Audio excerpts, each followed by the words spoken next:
Hello friends, स्वागत है आपका अपने YouTube channel make your future with us में। दोस्तों, आज हम लोग एक नए प्रीवियस ईयर पेपर को लेकर उपस्थित हैं। इसमें हम लोग आरपीएफ एसआई 2018 में प्रीवियस ईयर में जो पेपर हुआ था उस पेपर का सॉल्यूशन देखेंगे कि इस पेपर को कितने स्मार्ट तरीके से कम टाइम में इस पूरे पेपर को सॉल्व किया जा सकता है। इस पूरे पेपर में दोस्तों टोटल 35 क्वेश्चन है। इस 35 क्वेश्चन को सॉल्व करने का अपना वही तरीका होगा, कम से कम समय में अच्छे से कॉन्सेप्ट के साथ इसको सॉल्व किया जाए। चलिए दोस्तों, स्टार्ट करते हैं क्वेश्चन फर्स्ट से। क्वेश्चन फर्स्ट आपका कहता है सरल कीजिए 4 की पावर 2 पूरे की पावर 2 गुणे 1/64 की पावर 2 टोटल की पावर जो 2 है प्लस 10 लिखा गया बराबर क्वेश्चन मार्क, हमें इसका मान बताना है। तो हम अगर इसको सॉल्यूशन की बात करें तो 4 की पावर 8 हो जाएगा और यहाँ 4 की पावर 6 लिखी गई है। ये 4 की पावर 6 है आपकी, ये 4 की पावर 6 है और ये 4 की पावर 8 लिखा गया है। कैसे है अभी हम बता रहे हैं आपको। तो ये पावर बटे में है तो घट जाएगी, तो 4 की पावर 2 हो जाएगी और उसकी पावर 2, तो 4 की पावर 2 और पूरे की पावर 2, तो ये हो जाएगा आपका 4 की पावर 4 हो जाएगा। तो 4 चौक 16 चौके 64 चौका 256, 256 में 10 और ऐड कर देंगे तो कितना हो जाएगा आपका 266 हो जाएगा। इस प्रकार आपका जो है विकल्प डी सही हो जाएगा। देखिए हमने किया क्या, ये बीच में गुणे का निशान लगा है, इसका मतलब हमें इसका गुणा करना है। गुणा तब होगा जब बेस इसका बराबर अगर हो जाए तो उसको करना पड़ेगा। ठीक, तो हम ये देख रहे हैं कि इसका बेस तो 4 है लेकिन इसका बेस 64 लिखा गया, लेकिन हम 4 को हम लिख सकते हैं 4 की पावर 3, 64 को लिख सकते हैं 64 को लिख सकते हैं 4 की पावर 3। तो 4 चौक 16 चौक के 64 और इसकी पावर आपकी लगी है कितनी, 2 लगी है। तो जब पावर की पावर लगी हो तो इन दोनों का गुणा कर दिया जाता है। 3 दूना कितना हो जाएगा 6। इसका मतलब इस पूरे को हटा के 4 की पावर क्या लिखा जा सकता है 6। और यहाँ देखिएगा इन दोनों पावर का गुणा होगा, 4 दूना 8 हो जाएगा। तो यहाँ पावर 8 है और नीचे पावर कितनी है 6 है। यहाँ पावर हम लिख दे रहे हैं 8 और यहाँ पावर लिख दे रहे हैं हम 4 की पावर 6। ठीक, अब ये बताइए जब हर में जो है 4 की पावर 6, ये पावर पॉजिटिव है, अभी ऊपर जाएगी तो इसको क्या लिख सकते हैं 4 की पावर -6, गुणा करेंगे पावर घट जाएगी।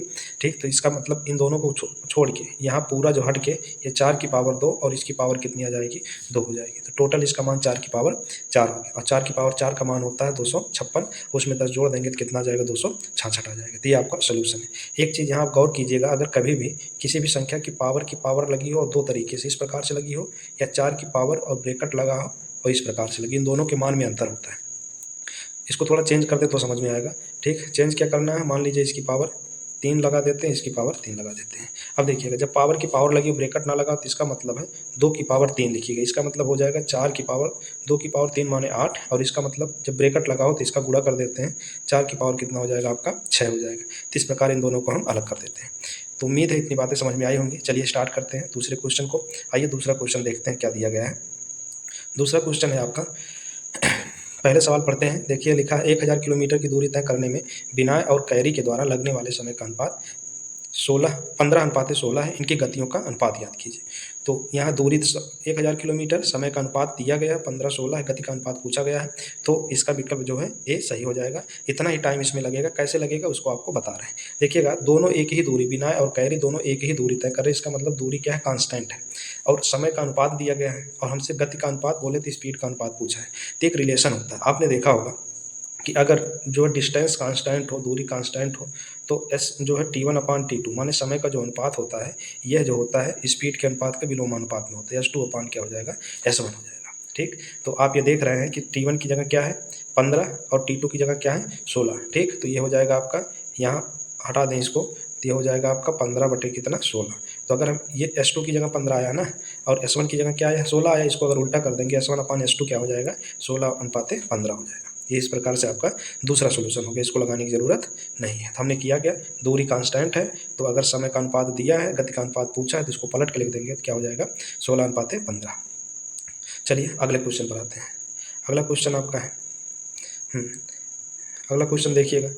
अगले क्वेश्चन की अगर हम बात करें, लिखा गया है एक गिफ्ट बॉक्स में 10 कड़े हैं, पहले 4 कड़ों का औसत भार 30 दिया गया है, बाकी 6 कड़ों का औसत भार 31 है, सभी कड़ों का कुल औसत भार ज्ञात कीजिए। अगर इसके सोल्यूशन की बात करें तो देखिए 4 का 30 दिया है, 6 का 31 दिया गया है, टोटल 10 है, तो पूछा गया है कि जो है सभी कड़ों का औसत भार क्या होगा। इसमें से 2 ऑप्शन गलत हो जा रहे हैं, ये वाला और ये वाला गलत हो जाएगा, ये वाला गलत हो जाएगा, ये वाला गलत हो जाएगा, तीनों ऑप्शन अपने आप गलत हो जाएंगे और ये आपका क्या हो जाएगा सही हो जाएगा। कैसे हो जाएगा उस पर बात करेंगे दोनों तरीके से। ठीक, अच्छा सुनिएगा, सवाल हमारा किससे संबंधित, औसत से संबंधित। याद रखिएगा औसत हमेशा छोटी वैल्यू और बड़ी वैल्यू दोनों के बीच में होता है। छोटी वैल्यू कितनी है 30, बड़ी वैल्यू कितनी है 31। तो 30 और 31 के बीच में जो मान होगा वही हमारा आंसर होगा, ना तो 30 होगा ना ही 31 होगा, इन दोनों के बीच में कहीं भी होगा। बीच का मतलब मिडिल पार्ट में नहीं, इसके 30.1 से लेकर 31 के पहले तक, ठीक, कहीं भी होगा। तो ये 30 है तो ये कैंसिल हो गया, 31 से ज़्यादा हो गया ये कैंसिल हो गया, 31 है ये कैंसिल हो गया, और ये 30.6 आपका क्या हो जाएगा, सही हो जाएगा। अब आप कहेंगे कि अगर जो है 30.6 से रिलेटेड और कोई विकल्प होता, 30.5 या कुछ ऐसा होता, तो उसका कौन सा विकल्प होता। यहाँ एक चीज़ और लगेगी आपका, ये देखिएगा, 4 का औसत कितना दिया गया है 30, 6 का औसत कितना दिया है 31। अगर ये 31 ना हो के 30 होता तो ऑल ओवर औसत भी कितना हो जाता आपका, 30 हो जाता। हमारी बात समझ में। लेकिन यहाँ क्या दिया गया है 31, इसका मतलब 6 कड़े 31 के हैं, तो हर कड़ा एक एक ज़्यादा है, तो टोटल कितने ज़्यादा हो जाएंगे, 6 ग्राम ज़्यादा हो जाएंगे। और इस 6 ग्राम को हम किस में बांटेंगे, 10 लोगों में बांटेंगे। तो 6 में जब 10 से आप भाग देंगे तो कितना आ जाएगा आपका 0.6 आ जाएगा, और यह पॉइंट छोटे वाले मान में जोड़ देंगे तो कितना हो जाएगा 30.6 हो जाएगा। इस प्रकार से इसको सॉल्व किया जा सकता है। तो उम्मीद है तीसरा सवाल आपको समझ में आ गया होगा। ठीक, इसके बाद आते हैं क्वेश्चन नंबर 4 पर। क्वेश्चन नंबर 4 सुनिएगा क्या है, लिखा गया है फैक्टोरियल।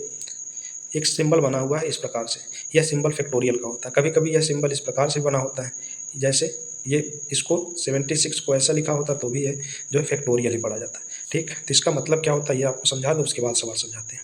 कहीं अगर आपको इस प्रकार से कोई संख्या लिखी है तो इसका मतलब 76, जहाँ से जो संख्या लिखी है वहाँ से स्टार्ट करेंगे और इससे घटते एक एक पूर्णांक घटते चले आएंगे। 75 × 7 4 डॉट डॉट डॉट, ये कहाँ तक आएगा आपका, × 1 तक आएगा।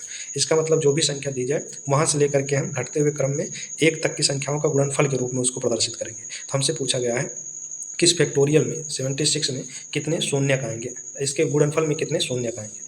चलिए देखिएगा, तो शून्य हमें ज्ञात करना है। जब भी शून्य ज्ञात करना होता है तो इस संख्या में जिसका शून्य ज्ञात करना हो तो उसमें 5 से भाग देते हैं, और जितनी बार भाग जाता है उसको ऐड करके लिख लेते हैं। तो 5 से भाग दीजिएगा। अब क्यों 5 से भाग देते हैं उसका जवाब अभी हम देते हैं आपको, पहले 5 से भाग दे के दिखाते हैं। तो 5 से भाग देंगे 15 × 5 = 75, और यह भागफल जो है यह आपका 5 से बड़ा नहीं होना चाहिए, तब तक हम भाग देते चले जाएंगे। फिर 5 से भाग देंगे, कितना जाएगा आपका 3 × 5 = 15। ठीक, तो टोटल कितनी बार गया है आपका भाग, ये हमें ऐड कर लेना है। ठीक, तो ये हो जाएगा आपका 15 और 3, 15 3 कितना होता है 18। इस प्रकार विकल्प आपका ये क्या हो जाएगा, सही हो जाएगा। ठीक, चलिए सुनिएगा, हमने कहा 5 से भाग क्यों देते हैं। अच्छा बताओ, लिखा अनुगामी शून्यों की संख्या ज्ञात कीजिए, मतलब इसका जब गुणा करेंगे तो कितने शून्य आएंगे। देखिए शून्य आते कब हैं, अगर हम बोलें कि 1 2 3 4 5, ठीक, इनका गुणा करो कितने शून्य आएंगे। ठीक है ना, तो हमें ये ढूंढ लेना है कि इसमें कितने 5 आए हैं। तो एक बार 5 आया है और कितने 2 आए हैं। ठीक, तो 2 इसमें 1 2 है और इसमें 2 2 है, 2 2 कैसे 2 × 2, लेकिन एक ही 2 इसके साथ मिलकर के क्या बनाएगा, 0 बनाएगा। जैसे 5 दूना कितना हो जाएगा 10, एक 0, जितने 5 आते हैं उतने 0 बनते हैं गुणनफल में। ठीक, 0 बनने के लिए हमारे पास 5 और 2 दोनों होने चाहिए। 2 तो हमारे पास 3 आ गए हैं, लेकिन 2 को पहचान करके आप शून्य नहीं निकाल सकते हैं, इसलिए हम क्या करते हैं 5 की खोज करते हैं, कितने 5 हैं। तो इस प्रकार इसका विकल्प कौन सा हो जाएगा आपका, 18 सही हो जाएगा। चलिए आगे आइए क्वेश्चन नंबर 5 पर। क्वेश्चन नंबर 5 हमसे क्या कहता है सुनिएगा। लिखा है स्टेशन मास्टर ने एक आयताकार डिजिटल बोर्ड की लंबाई 3% और चौड़ाई 3% घटाने का निर्णय लिया। यहाँ बढ़ाने की बात की गई है, 3% बढ़ाया गया, यहाँ 3% घटाया गया है। तो बोर्ड के क्षेत्रफल में होने वाले कुल परिवर्तन को ज्ञात कीजिए।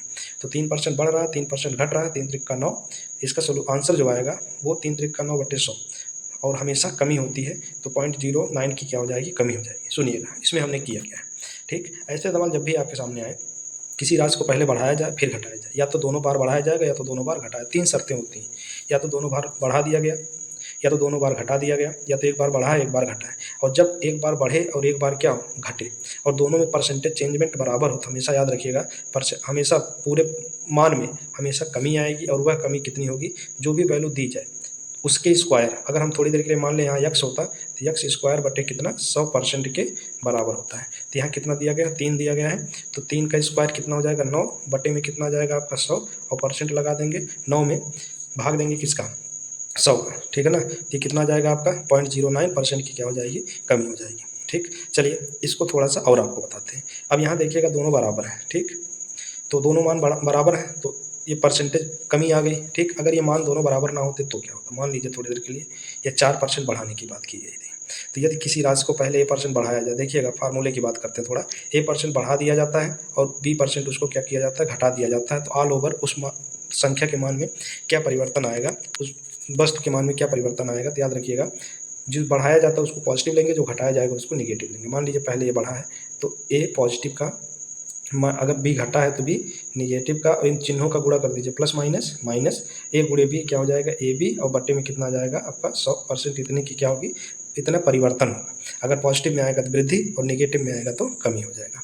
ठीक, तो यहाँ अगर 4 हो जाता है तो ये 4 माइनस 3 कितना हो जाएगा, 1 आ जाएगा, और 4 3 12, ठीक, माइनस का 12/100 माने 0.12 आ जाएगा। इसको घटा देंगे, ठीक, जो भी वैल्यू आएगी, अगर पॉजिटिव में आ रही है ना यहाँ पे तो वृद्धि होती, अगर माइनस में आता तो वो कमी होती है। ठीक, उम्मीद है ऐसे सवाल अगर आएंगे तो आगे आपके बन जाएंगे।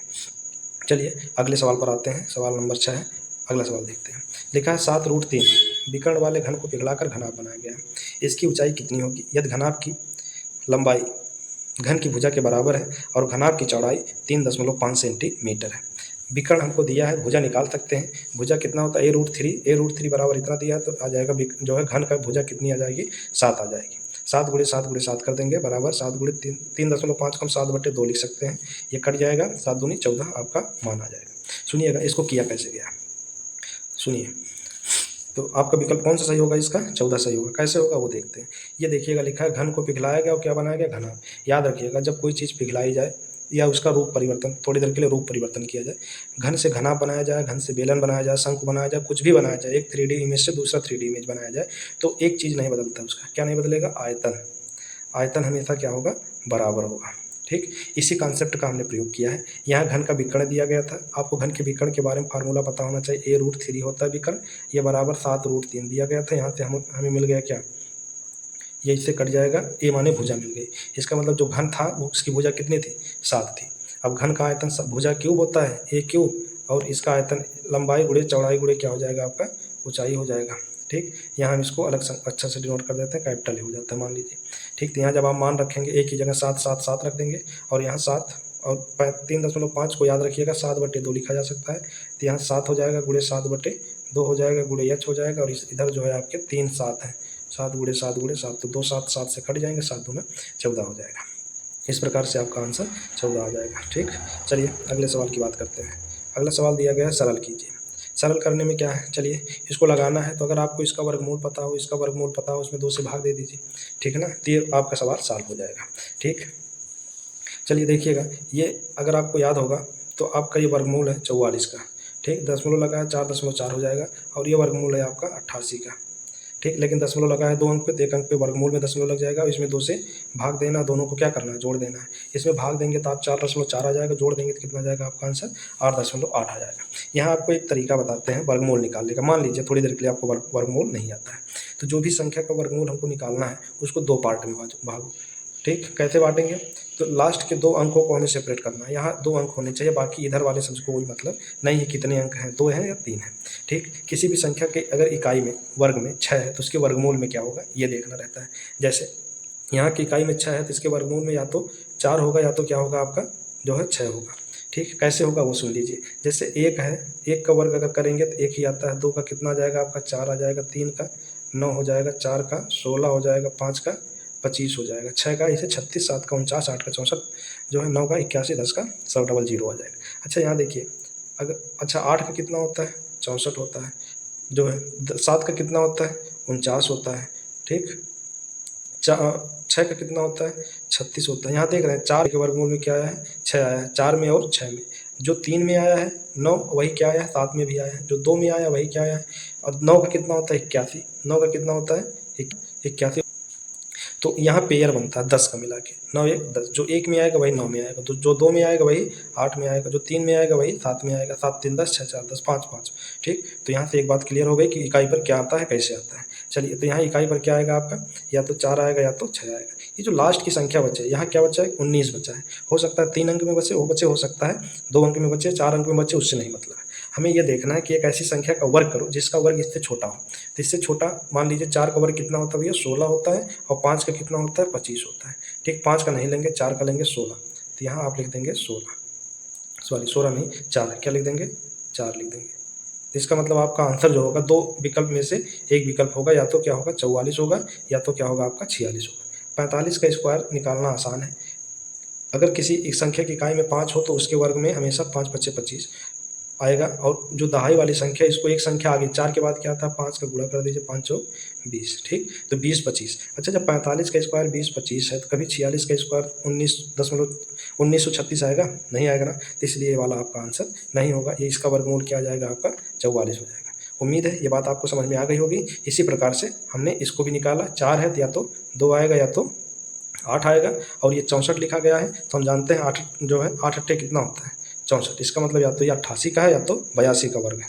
ठीक, तो 85 का हमें निकालना आता है, 5 बचे 25, 8 9 72, 72 कितना 25, जब 85 का 7225 है तो 82 हो नहीं सकते, 77 लिखा गया है, तो इसका आज क्या हो जाएगा? और जो है 88 हो जाएगा। इस प्रकार हमने इसका 4.4 लिया और इसका हमने 8.8 लिया, इसमें 2 से भाग कर दिया, तो ये पूरा कितना हो गया? 4.4, और इसमें जोड़ दिया, तो ये वाला विकल्प क्या हो जाएगा आपका? सही हो जाएगा। चलिए अगले क्वेश्चन की बात करते हैं। अगला क्वेश्चन क्या है ये देखिएगा। नेक्स्ट क्वेश्चन है आपका लिखा है 4600 रुपया 4% वार्षिक की साधारण ब्याज की दर पर निवेश किया गया। यदि 5 वर्ष बाद वही राशि निकाल ली जाती है और आधी राशि को शेयर बाजार में निवेश कर दिया जाता है, तो शेष बची राशि कितनी होगी? देखिए इसको लगाएंगे कैसे, पहले सवाल का मतलब समझ लीजिए। 4600 रुपया था आपके पास, 8% की दर से लगाए 5 साल के लिए, पैसा पूरा क्या किए? फिर निकाल लिए, इतना काम कर लिए। इसका मतलब 46 से वो मिला, 8 पंचे 40% ब्याज मिला।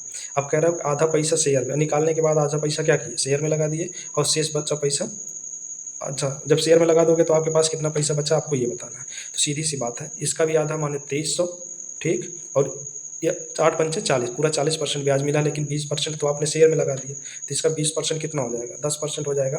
460 20% हो जाएगा 920, तो इसमें 920 क्या करेंगे? जोड़ देंगे, तो ये हो जाएगा आपका 9 3 12 3, ठीक, तो कितना हो जाएगा आपका? 3220 हो जाएगा, ये आपका आंसर हो जाएगा। इसको आपको लगाने की भी नहीं ज़रूरत है।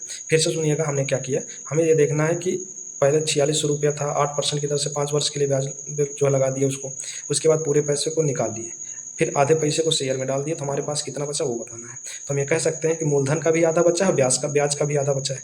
मूलधन 4600 था तो ब्याज उसका आधा कितना हो जाएगा? 2300 बचा है, और ब्याज 40% मिला है तो उसका आधा 20%। 20% किसका?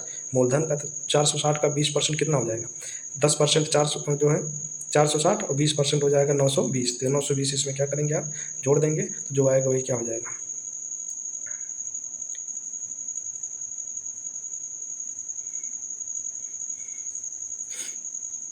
9% आप जोड़ देंगे, जो आएगा वही क्या हो जाएगा? आपका आंसर हो जाएगा। चलिए अगले क्वेश्चन की बात करते हैं। अगला क्वेश्चन ग्राफ से संबंधित है, तो ग्राफ जब तक दिखेगा नहीं तब तक सवाल समझ में थोड़ा कम आएगा। चलिए देखिएगा, इसको करना है। क्या पूछा गया है? निम्न बार ग्राफ का अध्ययन कीजिए और इसके आधार पर प्रश्न का उत्तर दीजिए। एक पब्लिशिंग कंपनी की जांच 5 शाखाओं C1 C2 C3 C4 C5 को 2 क्रमागत वर्षों 2010-2011 में हुई पुस्तकों की बिक्री 1000 में दी गई है। वर्ष 2010 में सभी शाखाओं की बिक्री का औसत ज्ञात कीजिए। यहाँ देखिएगा औसत दिया कितना है, औसत हमें ज्ञात करना। औसत का मतलब पहले समझ लीजिए, औसत का मतलब होता है कुल पदों का योग बटे कुल पदों की संख्या, माने जितने पद हैं जिसकी बात की जा रही है उनको जोड़ के और जितने हैं उससे भाग देना है।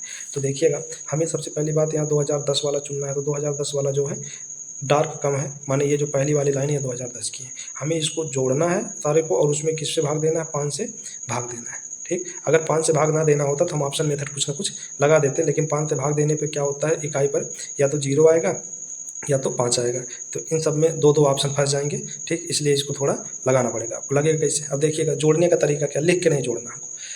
एक बात पहले सुन लीजिए, जैसे मान लीजिए आपको थोड़ी देर के लिए 58 और जो है 58 और 72 को जोड़ना है, तो आप 58 72 को जोड़ने की जगह, डायरेक्ट जोड़ने की जगह आप ये सोचिए कि ये 50 + 8 है, और ये जो है ये 50 + 8 है, और ये 70 + 2 है। तो इसको जोड़िए पहले 50 और 70 को, 7 5 12 120 हो जाएगा, और 8 2 10 100, टोटल कितना हो गया? 130 हो गया। इस प्रकार से आप जोड़ेंगे तो आपको जोड़ने में आसानी होगी। ठीक, चलिए इसको हम लोग जोड़ते हैं। जोड़ना देखना कितना आसान है, पाँचों को जोड़ना है, वो भी ब्लर वाले जो है उनको जोड़ना है। ये 58 है, ये 72 है, 66 है, ये 66 है, ये 76 है, और ये 48, इनको हमें जोड़ना है। जोड़ते हैं। अब देखिएगा 5 7 12 12 6 18 18 7 जो है 25 25 और 4 कितना हो जाएगा आपका? 29। इसका मतलब 29 आया, और ये दहाई वाले अंक को जोड़ा इसलिए हमने 290 लिख दिया। आगे देखिएगा, अब इकाई वाले को जोड़िए। 8 8 2 10 10 6 16 16 और 6 कितना हो जाएगा आपका? 16 4 20 2 22 22 8 कितना हो जाएगा? 30। इसमें जोड़ दीजिए, कितना आ जाएगा आपका? ये 0 हो जाएगा, ये जो 2 हो जाएगा, और ये 3 300 कितना आ गया आपका? 20 320 आ गया, 320 आ गया। ठीक, और इसमें किससे भाग देना है आपको? 5 से भाग देना है। जब 5 है ना टोटल, 2 3 4 5, ठीक, 5 6 30 5 6 20, कितना आ जाएगा आपका? 64 आ जाएगा। तो एवरेज कितना आ गया? 64। इस प्रकार से इस वाले में 64 आपका करेक्ट आंसर हो जाएगा। ठीक, चलिए अगले क्वेश्चन पर आते हैं। अगला क्वेश्चन आपका है, किसी संख्या को 42 से विभाजित करने पर 13 शेष बचता है, उसी संख्या को 14 से विभाजित करने पर शेषफल कितना बचेगा। तो जब 42 से विभाजित किया तो कितना बचा 13, और किससे करना हमको जो है 14 से करना है, तो 14 से करना है। ऐसे केस में पहले इसको इससे भाग दे दो, अगर भाग चला जाए तो उस संख्या से जिससे भाग देना उसमें सिर्फ शेषफल से भाग दिया जाता है। तो 14 3 42 से तो कट गया, फिर इसी का 14 में से जो है 13 में भाग दे देंगे, भाग जाएगा नहीं। ठीक, तो इसलिए आंसर क्या हो जाएगा आपका 13 सही हो जाएगा। चलिए आगे देखिएगा। ये लिखा गया, एक बॉक्स में रखे हुए 95 नोटबुक का औसत 9.5 है। बॉक्स में एक नोटबुक और रखने पर इसका औसत 9.6 हो गया है। ठीक, नोटबुक का भार ज्ञात कीजिए। 95 का औसत कितना है आपका 9.5 है, और 95 एक ज़्यादा आ गया था, बोले 96 का 9.6 है। जो आया उसने सबके औसत को 0.1 क्या किया, बढ़ा दिया है। ठीक, तो इसका अगर आंसर देखा जाए तो 95 को 0.1 से गुणा करेंगे 9.15 हो जाएगा। ठीक, और ये इसको जोड़ देगा तो कितना आ जाएगा, 95 दूना 9 दूनी 18 19 19 दशमलव कितना हो जाएगा आपका 6, 19.6 दिया गया नहीं, 19.1 हो जाएगा। कैसे होगा इस पर चर्चा करते हैं। देखिएगा क्या लिखा गया है, ये बताइए, थोड़ी सी बात है। 95, हाँ, जो आया उसने क्या किया, सबके एवरेज को 0.1 क्या किया, बढ़ा दिया है। इसने खुद को बढ़ाने से पहले कितने लोगों को बढ़ाया है, 95 लोगों को। तो 95 लोगों को 0.1 मिला है, तो इसका मतलब इसको अपना जो डेटा बांटना पड़ा, वो कितना बांटना पड़ा, 9.5 को उसने बांट दिया है। और खुद उसके पास कितना लेकर के वो खड़ा है, 9.6 लेके खड़ा है। इन दोनों को जोड़ देंगे, 6 5 11 9 दूनी 18 1 19 19.1 आपका आंसर हो जाएगा। चलिए अगले सवाल पर आते हैं। देखिएगा, लिखा है, एक बल्ब निर्माता कंपनी ने पाया कि उसके कुल उत्पादों का 11% बल्ब खराब निकला। यदि सही उत्पादों की संख्या 2047 है तो खराब उत्पादों की संख्या ज्ञात कीजिए। इस सवाल को लगाने से पहले ध्यान देना कि हमसे पूछा क्या है, खराब उत्पाद की संख्या। खराब उत्पाद कितना है, 11% है, तो जो संख्या 11 से कटेगी वही हमारा आंसर हो जाएगा। ठीक, तो 11 डिविजिबिलिटी कैसे चेक करते हैं, देखिएगा। तो 4 4 8 5, 8 में से 5 जाएगा आपका 3 हो जाएगा, 3 2 5, ये हो सकता है। इसको चेक करते हैं, ये 4 3 7 में से 2 जाएगा 5, ये भी नहीं होगा। और 4 2 6 में से 3 जाएगा 3, ये भी नहीं होगा। 4 4 8 में से 5 जाएगा जो है 3, ये भी नहीं होगा। ठीक, तो आपका विकल्प सी क्या हो गया, सही हो गया। इस सवाल को लगाने के लिए आपको डिविजिबिलिटी का बेसिक रूल अगर पता है, 11 डिविजिबिलिटी का, तो आप लगा ले जाएंगे। आइए थोड़ा हम आपको 11 डिविजिबिलिटी बताते हैं। अच्छा देखिएगा, इसमें 3 अंक हैं, कौन कौन से, 2 है, 3 है और 4 है। ठीक, इन अंकों में एक एक को छोड़ के जोड़ दीजिए और बाकी दूसरे को घटा दीजिए। मतलब जैसे 4 और 2 को जोड़िए, 4 2 कितना हो गया 6, और इसमें से जो दूसरा अलग अंक बचा उसको क्या करिए, घटा दीजिए। तो ये कितना हो गया आपका, घट के आ गया आपका कितना 3। ठीक, ये 3 जो आया है, या तो इस 3 की जगह ये जो घटाने के बाद संख्या आती है, या तो यहाँ 0 आना चाहिए, या तो 11 का पहाड़ आना चाहिए, 11 का गुणज, या तो 0 आए या तो 11 का गुणज आए, तो संख्या हमेशा 11 से क्या होती है, कट जाती है। एक एग्जाम्पल से और आपको बताते हैं, मान लीजिए, ठीक, ये कोई संख्या है, कोई पूछे 11 से डिवाइड होगी कि नहीं, तो आपको क्या करना है, एक एक संख्या को छोड़ के जोड़ लेना है। जैसे 4 में कितना जोड़ोगे आप, जो है 2 जोड़ोगे, 4 2 कितना हो जाएगा आपका 6। ठीक, और 3 में कितना जोड़ोगे, 1 जोड़ोगे, 3 1 4, इन दोनों का अंतर निकाल लीजिए। ये कितना आ गया आपका 2, यहाँ तो नहीं आना चाहिए अंतर इन दोनों का, या तो 0 आए या तो कितना है, या तो कितना है आपका 11। तो ये संख्या क्या होगी, हमेशा 11 से डिविजिबल। 11 का मतलब 11 का गुणज। ठीक, 11 आए, 22 आए, 33 आए, 44 आए। ठीक, ऐसी संख्या है, तो ये संख्या 11 से डिविजिबल हो जाएगी। चलिए अगले क्वेश्चन पर आते हैं। ठीक है ना, ये भी ग्राफ से संबंधित है, थोड़ा इसको जो है छोटा करते हैं। ठीक, चलिए देखिएगा, लिखा है, निम्न बार ग्राफ का अध्ययन कीजिए और इसके आधार पर प्रश्नों का उत्तर दीजिए। एक पब्लिशिंग कंपनी की 5 शाखाओं जैसे C1 C2 C3 C4 और C5 को 2 क्रमागत वर्षों 2010 और 11 में हुई पुस्तकों की बिक्री 1000 में दी गई है। दोनों वर्षों में कंपनी की शाखाएं C1 C3 और C5 को एक साथ कुल बिक्री ज्ञात कीजिए। अब की हमें क्या करना है, C1 C3 C5, तो C1 क्या है, पहला वाला विषम वाला, देखिए इसको और इसको हमें क्या करना है, एक साथ कुल, इसका मतलब 2010 और 11 दोनों को जोड़ना। जोड़ने का तरीका अपना वही होगा। ठीक, कैसे क्या करेंगे वो देखते हैं। तो यहाँ 58 है, यहाँ 68 है, यहाँ 66 है, 72 है, सबको जोड़ेंगे। तो इकाई को एक साथ जोड़िए, दहाई को एक साथ जोड़िए, सोल्यूशन आ जाएगा। तो देखिएगा, 6 5 11, 11 6 17, 17 3 20, 4 24, 24 4 28, 28 2 30 5 35, 350 आपका दहाई वाले को जोड़ने पर आ गया। ठीक, इकाई वाले को जोड़िए, 8 3 11, 11 2 13, 13 6 19, 19 2 19, 19 और 8, 19 8 27, 27 3 30 5 35। ठीक, तो टोटल कितना हो गया आपका 385। तो योग कितना आ गया 385। तो जो ऑप्शन 385 वही क्या हो जाएगा आपका सही हो जाएगा। विकल्प डी आपका क्या हो जाएगा यहाँ पे सही हो जाएगा। ठीक, चलिए अगले क्वेश्चन पर आते हैं। देखिएगा लिखा गया है एक व्यक्ति एक संभव त्रिभुजाकार मैदान पर 20 किलोमीटर प्रति आवर, 24 किलोमीटर प्रति आवर, 30 किलोमीटर प्रति आवर की गति से यात्रा करता है। यात्रा की औसत गति हमें क्या बताना है, औसत गति बताना है। ठीक, इसमें से ये देखिएगा कौन से विकल्प नहीं हो सकते उस पर चर्चा करते हैं। अच्छा देखिए, सबसे छोटा संख्या कौन सी है, 20 है। सबसे बड़ी कौन सी है, 30 है। इसका मतलब हमारा जो विकल्प आएगा 20 और 30 के बीच में आएगा। लेकिन यहाँ दो विकल्प क्या है, गलत है। ठीक, क्यों, क्योंकि एक 30 दिया गया और एक 32 दिया गया। 30 से ज़्यादा कभी हो नहीं सकता, या तो 28 होगा या तो 24 होगा। यहाँ हम फार्मूले की बात ना करें तो इसको लगाने का तरीका क्या है, सबसे पहले दी गई संख्याओं का लासा निकालो। तो ये हो जाएगा आपका 120 हो जाएगा, 120। तो तीन डिफरेंस जो है डिस्टेंस बना लो 120 120 का। एक में 20 से भाग दे दो और एक में 24 से भाग दे दो और एक में कितना 30 से भाग दे दो। ठीक है ना, तो ये आ जाएगा आपका 6 दूनी 12, ठीक ठीक, और 24 पंचे, और ये हो जाएगा 3 चौक 12। तो टोटल कितना आ जाएगा, 5 4 9 9 6 15। इसका मतलब टोटल ये टाइम जो आ गया आपका 15 आ गया। ठीक, तो टोटल दूरी हो जाएगी 12 3 36, 360 बटे में आप क्या कर दोगे 15 कर दोगे, 15। ठीक है ना, तो 15 दूना 30, 15 चौके 60, 24 किलोमीटर प्रति आवर आपकी औसत गति आ गई। ठीक है ना, तो उम्मीद है बात समझ में आई होगी। अगले सवाल पर आते हैं। अगला सवाल देखते हैं, लिखा गया, इसको थोड़ा जूम करते हैं। लिखा गया एक दुकानदार एक उत्पाद को 819 में बेचकर 12.5% लाभ कमाता है। वस्तु की लागत मूल्य का आधा कितना होगा। अच्छा, हमसे पूछा गया आधा, तो अगर हम पूरा निकालें तो याद रखिएगा ये 819 क्या है, ये सीपी और प्लस प्रॉफिट है। सीपी प्लस क्या है, प्रॉफिट। इतने बेचा गया तब लाभ हुआ है, इसका मतलब इसका सीपी 819 से कम होगा। तो इसका अगर दोगुना करोगे 1400 हो जा रहा है, ये हो जा रहा है, और ये 850 के लगभग हो जा रहा है। तो दोनों विकल्प आपके आंसर नहीं हो सकते, या तो होगा ये होगा या तो ये होगा। ठीक, कह रहा है जिसमें इसका दोगुना कर दोगे तो हमें सीपी या तो ये सीपी आएगी या तो ये सीपी आएगी। इसका दोगुना करोगे कितना आ जाएगा, 3 दूना 600 और 64 दूना 128, 700 कितना हो जाएगा आपका 28, और ये हो जाएगा आपका 448 दूना कितना हो जाएगा आपका 96। ठीक, अब कह रहा है इसका जिसका 12% जोड़ने पर ये 819 हो जाएगा, वही आपका विकल्प हो जाएगा। तो इसका 10% कितना हो जाएगा 49.6, और इसका हो जाएगा आपका 72.6। इसके चांस होने के, इसके 819 चांस होने के चांस काफ़ी हैं, इसलिए आपका विकल्प कौन सा, डी हो जाएगा आपका सही हो जाएगा। आपको पूरा सॉल्व करने की जरूरत नहीं है। चलिए अगले क्वेश्चन पर आते हैं। अगला क्वेश्चन ये है, वृत्त की त्रिज्या को दोगुना करने पर उसकी परिधि उसकी पूर्व परिधि की कितनी गुनी हो जाएगी। ये याद रखिएगा आपका 6 गुनी हो जाएगी। कैसे होगी देखिएगा, परिधि 2πr होता है। ठीक, तो और क्षेत्रफल होता है πr²।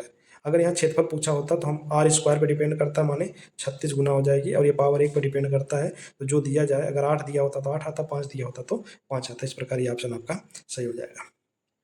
चलिए इसके बाद अगले क्वेश्चन पर, 17 नंबर क्वेश्चन पर आते हैं। एक दुकानदार किसी वस्तु के क्रय मूल्य में 32% की बढ़ोतरी करके उस पर मूल्य अंकित करने के पश्चात 32% की छूट रखता है। जितना बढ़ाया उतना ही उसका क्या कर देता है, छूट रख देता है। उस पर होने वाले कुल लाभ अथवा हानि का प्रतिशत ज्ञात कीजिए। तो हमेशा x²/100% की जो है वो भी क्या होती है, हानि होती है। ठीक, तो 32 का स्क्वायर 1024 की क्या हो जाएगी, हानि हो जाएगी। आपका विकल्प ये सही हो जाएगा। ठीक, इसके बाद देखिएगा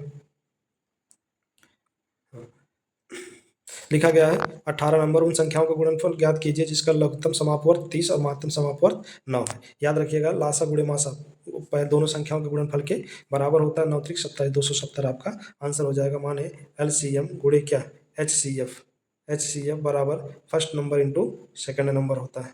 दोनों संख्याओं के गुणनफल के बराबर होता है। चलिए अगले क्वेश्चन पर आते हैं। 19 नंबर देखिएगा।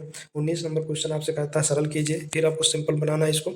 ये 4 की पावर 4/4 की पावर -2 लिखा है, प्लस 81 प्लस कितना 25। ये 25 को हम 5 लिख सकते हैं वर्गमूल में, ये 81 का वर्गमूल 9 लिखेंगे। ठीक, अब इसको थोड़ा सॉल्व कीजिएगा, देखिएगा इसको सॉल्व करके आपको बताते हैं। तो ये हो जाएगा 4 और जो है गुणे में 4 की पावर 2, 4 चौक 16 चौके 64, और प्लस 9 5 14, 64 4 68 10 72, कितना हो जाएगा आपका ऑप्शन डी सही हो जाएगा। कैसे हुआ, अच्छा पहले ये देखिए, ये 4 भाग को अगर हम जो है भाग ही रहने दीजिए, और ये लिखा गया क्या 1/4 की पावर 2, 4 चौक 16 हो जाएगा। ठीक, और जब भाग हटता है तो ये पलट जाती है संख्या, 4 गुणे कितना हो जाएगा 16, तो 16 चौके कितना हो गया 64। कभी भी पावर माइनस में हो तो ये संख्या कहाँ चली जाती है, नीचे चली जाती है। ठीक, तो इस प्रकार जो है आपका इस 19 नंबर में 78 सही हो जाएगा, ये वाला विकल्प सही है। चलिए अगला क्वेश्चन देखिएगा 20 नंबर। 20 नंबर क्वेश्चन क्या कहता है, एक थैले में 12, 13 और 11 के अनुपात में भिन्न प्रकार के पुराने सिक्के हैं जिनके मूल्य 3, 4 और 5 रुपये वाले हैं। यदि सिक्कों का कुल मूल्य 572 हो तो 3 मूल्य वाले सिक्कों की कुल संख्या है। अच्छा, 3 वाले कितने हैं, जो पहले पे और 3 है, इसका मतलब अनुपात कितना है, 12। तो जो 12 से डिविजिबिलिटी लगा दीजिए, 3 और कितना 4, जो संख्या 3 और 4 दोनों से कटेगी वही हमारा आंसर हो जाएगा। ठीक, देखिएगा, या तो 12 से डिविजिबिलिटी चेक कर दो, 12 चौक 48, 12 से ये ना कटने वाली, 12 से ये भी ना कटेगी, 12 से भी ना कटेगी, इसलिए विकल्प क्या हो जाएगा आपका, सही हो जाएगा। इसको बिना लगाए भी आप लगा सकते हैं। चलिए आगे देखिएगा। अगला क्वेश्चन है आपका, मार्क अपने वेतन का 14% हिस्सा दृष्टिहीनों की एक संस्था को, 16% अनाथों की संस्था को, 12% दिव्यांगों की संस्था को दान देता है और वह अपने वेतन का 13% हिस्सा मेडिकल कैंप की स्थापना में मदद के रूप में देता है। शेष 24,570 वह मासिक खर्च के लिए बैंक में जमा करता है। दिव्यांगों की संस्था में वह कितना राशि जमा करता है। पहले देखो दिव्यांग है कितने, तो दिव्यांगों में दिया गया है 12%। ठीक, तो इसका मतलब जो भी मूलधन आएगा उसमें 12 का गुणा हुआ होगा। ठीक है ना, तो 12 का मतलब 3 और 4, जो संख्या 3 और 4 दोनों से कटेगी वही हमारा आंसर हो सकता है। ठीक है ना, तो देखिएगा, ये 4 से डिविजिबिलिटी के 2 अंक चेक करते हैं, लास्ट के 2 अंक। 82 4 से नहीं कटेगा इसलिए गलत है, 22 4 से नहीं कटेगा इसलिए भी क्या है, गलत है। ये 13 चौके 52 ये भी कर सकता है, और ये भी, ये दोनों किससे हमने चेक कर लिए, 4 से भी। एक चीज़ से चेक करना बाकी है, किससे, 3 से। 3 से डिविजिबिलिटी क्या कहता है, अंकों का योग। अंकों का योग माने सबको जोड़ो, 6 5 11, 11 5 11 5 16, 16 2 कितना आ गया आपका 18, 18 3 से कटता है, इसका मतलब ये कट सकता है, ये हो सकता है। अगर ये कट जाएगा तो हमें पूरा इसको लगाना पड़ेगा। तो इसको देखिएगा, 6 4 10 10 4 14, 14 और 8 कितना हो जाएगा आपका 22। ये 3 से नहीं कट रहा है, इसका मतलब ये विकल्प आपका नहीं होगा। तो विकल्प सी आपका क्या हो जाएगा, सही हो जाएगा, 6552 रुपये। ठीक, चलिए अगले सवाल पर आते हैं। 22 नंबर देखिएगा क्या लिखा है, सरल कीजिए। हमें इसको आसान करना है। कभी भी आपको भाग करना हो, उसे भाग का निशान लगाओ, तो आगे जो संख्या होती है उसको वैसे ही रहने देते हैं, बाकी सारी संख्याओं को पलट के लिख देते हैं। तो इसको, इसका मतलब सबको गुणे के रूप में लिख देना है। कितनी बार, 4 बार। 4 बच्चे हैं ना, 4, 1 9 से 9 क्या हो जाएगा, कट जाएगा। तो इसका मतलब जब इसका गुणा करेंगे 9 गुणे 9 गुणे 9, तो 9 9 81 9 729, विकल्प क्या हो जाएगा आपका, सही हो जाएगा। ठीक, चलिए ये हुआ आपका 22 नंबर सवाल। 23 नंबर पे आते हैं। 23 नंबर में देखिएगा क्या लिखा है, लिखा द्राविड 350 गिफ्ट 4 बच्चों में बांटता है। पहले बच्चे के हिस्से में आए गिफ्ट, दूसरे बच्चे के आए हिस्से में आए गिफ्ट का 2 गुना है, तीसरे बच्चे के हिस्से में आए गिफ्ट का 3 गुना है, और चौथे बच्चे के हिस्से में आए गिफ्ट का 4 गुना है। सभी की संख्या बराबर है, लेकिन हाँ बराबर है, पहले बच्चे के हिस्से में कितना गिफ्ट आया हमें वो देखना है। अच्छा ठीक है, चलिए देखते हैं। अच्छा, टोटल गिफ्ट कितने हैं, 350 में। हम ये कह सकते हैं दूसरे बच्चे के हिस्से में आए गिफ्ट का अगर 2 गुना है, तो इसका मतलब अगर पहले को यक्स मिला है तो उसका आधा दूसरे को मिलेगा, यक्स बटे 2, और उसका आधा तीसरे को मिलेगा, आधा नहीं तिहाई मिलेगा, इसका तिहाई यक्स बटे 3, और इसका जो है यक्स बटे क्या हो जाएगा, 4 हो जाएगा। तो जो भी हिस्से में पहले वाले को मिला है उसी का जो है आधा दूसरे को मिलेगा, तिहाई तीसरे को मिलेगा, चौथाई चौथे को मिलेगा। गिफ्ट है उसमें काटपीट तो होना नहीं है। इसका मतलब जो भी संख्या यक्स आएगी वो 2 से कटेगी, 3 से कटेगी और 4 से कटेगी। तो हम डिविजिबिलिटी चेक करेंगे सबसे पहले किससे, 3 से, अभाज्य जो है अभाज्य विषम संख्या से। 3 से डिविजिबिलिटी हमसे कहती है अंकों को जोड़ लो, ये जोड़ो, ये अंकों को जोड़ लो, अगर कट जाए तो हमारा आंसर होता है। तो 8 1 9 6 15, इसको जोड़ोगे तो कितना आ जाएगा 15, इसको जोड़ोगे 6 2 8, 8 3 कितना आ गया आपका 11, इसको जोड़ोगे 8 9 2 11, इसको जोड़ोगे आप 2 2 4 तो 6। तो इसका मतलब या तो ये विकल्प होगा या तो ये विकल्प होगा, बाकी कोई विकल्प ना होने वाला। तो दोनों विकल्प क्या हो जाएंगे, बीच वाले गलत हो जाएंगे। चलिए अभी या तो ये होगा या तो ये होगा। अच्छा बताओ, आधा किसको मिला, दूसरे को, तो इसका आधा कर दो। तो अगर ये पहले को मिला है तो इसका आधा माने 112 दूसरे को मिलेगा, और इन दोनों को जोड़ दोगे तो कितना हो जाएगा, ये 6 हो जाएगा, ये 3 हो जाएगा, ये 3 हो जाएगा, 336। तो यही दोनों ले लिए, और इसका फिर एक तिहाई करोगे तभी उसको तीसरे को मिलेगा, चौथाई करोगे चौथे, ये पूरा मटेरियल 350 से क्या हो जाएगा, ज़्यादा हो जाएगा, इसलिए विकल्प ये क्या है, गलत है। विकल्प ये क्या हो जाएगा आपका, सही हो जाएगा। ठीक, चलिए अगले क्वेश्चन पर आते हैं। अगला क्वेश्चन क्या है वो देखिएगा। लिखा है 480 मोबाइल किसी कक्षा के छात्रों को बराबर संख्या में कितने तरीके से बांटा जा सकता है। आपसे तरीका पूछा गया है, तो जो भी जब तरीका पूछा जाए तो आपको जो भी संख्या दी जाए उसके अभाज्य गुणनखंड करनी है। अभाज्य गुणनखंड करना हो तो ये हो जाएगा आपका 2 गुणे 5 गुणे 48, 8 छंग 48 होता है, 2 दूना 4 दूना 8, और 2 गुणे 2 गुणे कितना हो जाएगा 3। ठीक, और इसमें जो भी संख्या है उनकी जो पावर आई है उसको 1 बढ़ा के जो है हमें गुणा कर लेना है। ठीक, तो देखिएगा 2 की पावर कितनी है, 1 2 3 4 5, 2 की पावर कितनी आ गई 5। ठीक, और 5 की पावर कितनी आ गई आपकी 1, और 3 की पावर कितनी आ गई आपकी 1। ठीक है ना। अब इन सबको बड़ा कर जो है एक जोड़ लो, 5 पावर 5 क्या हो जाएगा 6 गुणे एक का कितना हो जाएगा 2, फिर एक का कितना हो जाएगा 2, 6 दूना 12, 12 दूना कितना हो जाएगा 24। इस प्रकार आपका विकल्प डी क्या हो जाएगा, सही हो जाएगा। ठीक, चलिए इसके बाद देखिएगा 25 नंबर। 25 नंबर कहता है चक्रवृद्धि ब्याज की पर कोई राशि 3 वर्षों में 2 गुनी हो जाती है, कितने वर्षों में 16 गुनी हो जाती है। इस 16 को 2 के पावर के रूप में लिखिए। 2 की पावर कितनी दी गई, 4 दी गई है। ठीक है, और इस 4 का इसमें गुणा कर दीजिए, 4 3 जो है 12। कितने साल लगेंगे आपके, 12 वर्ष लगेंगे। 25 नंबर हो गए। 26 नंबर के सवाल पे आते हैं। 26 नंबर क्या कहता है, लिखा है एक सहायक परियोजना पर आधारित अंग्रेजी कंपनी ने 505 पुरुषों और 504 महिला कार्यकर्ता सभी कर्मचारियों की औसत उत्पादकता 55 कार्य प्रतिदिन है। एक पुरुष कार्यकर्ता यदि 55 कार्य प्रतिदिन प्राप्त करता है तो महिला कर्मचारियों द्वारा प्रतिदिन प्राप्त की जाने वाली कार्य की संख्या ज्ञात कीजिए। इसमें दिया है जो है पुरुष कितने हैं 505, महिला कितनी है 505। ये पुरुषों की दी गई है, ये पुरुषों की जो है उत्पादकता कितनी है 55 है, और ये जो है महिला और पुरुष ये सभी कर्मचारियों की दी गई है उत्पादकता, और ये जो है सिर्फ पुरुषों की दी गई है। ठीक, पुरुषों की कितनी दी गई है, फिर से देखिएगा पुरुषों की टोटल कितनी दी गई है, वो 55 दी गई है, और महिला और पुरुष माने सभी की कितनी दी गई है, ये सभी की दी गई है, ये कितनी दी गई है 55। तो संख्या दोनों की सेम है। ठीक, डिसबैलेंस इसलिए नहीं हो रहा है एवरेज में कि क्योंकि सबका एवरेज क्या है, एक जो सबके मार्क्स हैं उनके एवरेज के बराबर, इसलिए ऑप्शन क्या हो जाएगा, ये सही हो जाएगा, इसको लगाने की ज़रूरत नहीं है। चलिए अगला सवाल आइएगा। अगला सवाल 27 नंबर हमसे कहता है कर्मी अपनी सामान्य गति से 6/7 गज से चलकर एक निश्चित दूरी तय करता है, उसे सामान्य चलने वाले समय से 14 मिनट अधिक समय लगता है। सुनिएगा, यह सामान्य गति का 6 लिखा गया है आपका 6/7। 6/7 का मतलब क्या है, फिर से सुनिएगा। 6/7 ये प्रारंभिक है और ये क्या है, अंतिम मान लिया जाएगा। पहले वो 7 से चलता था और अब वो कितने चलता है, 6 से चलता है। अगर डिस्टेंस समान होती है तो टाइम अपोजिट हो जाता है, 6 और कितना लगेगा 7। लेकिन बोला है अंतर कितना है, एक बराबर कितना दिया है 14। 14 6 कितना हो जाएगा 84, और चाहे यहाँ लगा दीजिए चाहे यहाँ लगा दीजिए। अगर यहाँ लगाएंगे प्रारंभिक वाली तो प्रारंभिक समय कितना हो गया 84 मिनट, कितना हो गया 84 मिनट, और 84 मिनट को 1 घंटा 24 मिनट कहते हैं, इसलिए ये जो है आपका सी ऑप्शन क्या हो गया, सही हो गया। ठीक, चलिए अगला सवाल है 28 नंबर पर आते हैं। लिखा है एक व्यक्ति 20 किलोमीटर प्रति आवर की गति से साइकिल चलाकर हॉस्टल में 9 मिनट देरी से पहुंचता है। जब 20 की स्पीड है 9 मिनट क्या होता है, उसको देरी हो जाती है। ठीक, और कह रहा है 24 किलोमीटर से जाता 8 मिनट पहले पहुंचता है, तो टोटल अंतर कितना आ जा रहा है 9 8 17 मिनट का। ठीक, देखिएगा पहले पहले प्रारंभिक और बाद की बात करें तो प्रारंभिक में कितना है 20 है, और बाद में कितना है 24 है। अनुपात कितना आ जाएगा आपका 4 पंचे 20, 4 छंग 24, 4 छंग कितना हो जाएगा 24, ये आपका रेशियो निकल के आ गया। ठीक, अब ये देखिएगा डिस्टेंस अगर बराबर है तो टाइम कितना हो जाएगा 6 और 5 उल्टा हो जाता है। ठीक, इसका मतलब बाद में 5 घंटा लगा था, पहले कितना लगता था 6 घंटे, क्योंकि पहले की चाल कम है। टोटल कितना आया अंतर, 1 बराबर 17, 1 बराबर 17, 1 बराबर कितना आ गया आपका 17। याद रखिएगा अंतर कितना आ गया 17। लिखा है कॉलेज की दूरी, दूरी बराबर हम जानते हैं चाल गुणे क्या होता है समय, चाल गुणे समय होता है, तो समय हम निकाल लेते हैं। अच्छा देखिएगा जब 20 की चाल थी समय कितना लगता था 6, तो 17 6 का कितना होता है 102 हो जाएगा। ठीक, अब इसी का हम यूज करेंगे और हमारा आंसर आ जाएगा।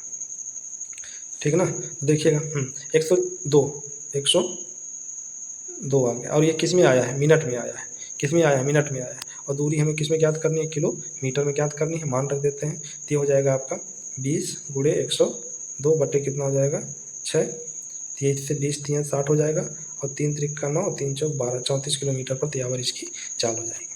चलिए आगे देखिएगा लिखा क्या, सैम साई और श्री के वेतनों का अनुपात 7 9 और 11 है। यदि श्री और सैम को इतना रुपया 320 रुपये अधिक मिले, साई के वेतन ज्ञात कीजिए। थोड़ा साई के वेतन का अनुपात देखो तो 9, इसका मतलब वो संख्या 9 से कटेगी, जो संख्या 9 से कटेगी वही हमारा आंसर हो जाएगा। 9 से ये नहीं कटने वाली, 9 से ये नहीं कटने वाली, 9 से ये नहीं कटने वाली, 9 से 9 72।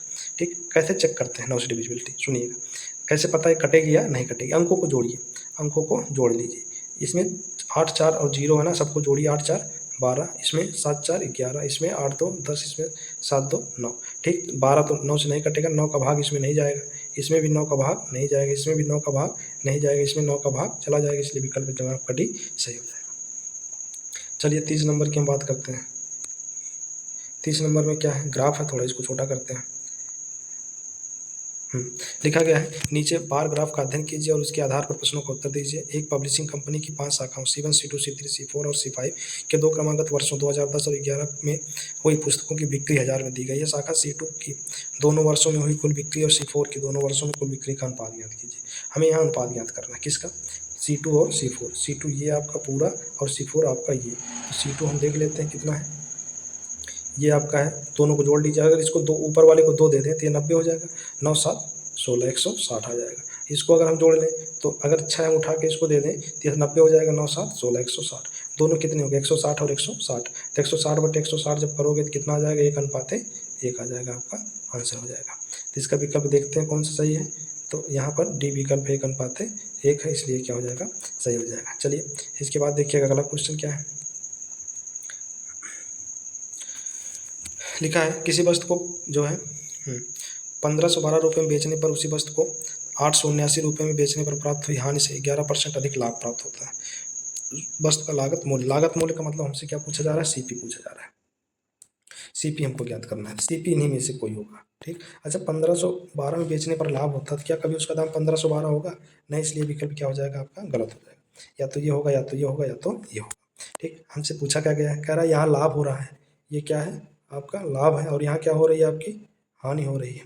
ठीक, 879 में जब बेचा जा रहा है हानि हो रही है, और लाभ कितना ज़्यादा प्राप्त हो रहा है, जो है 10% प्राप्त हो रहा है।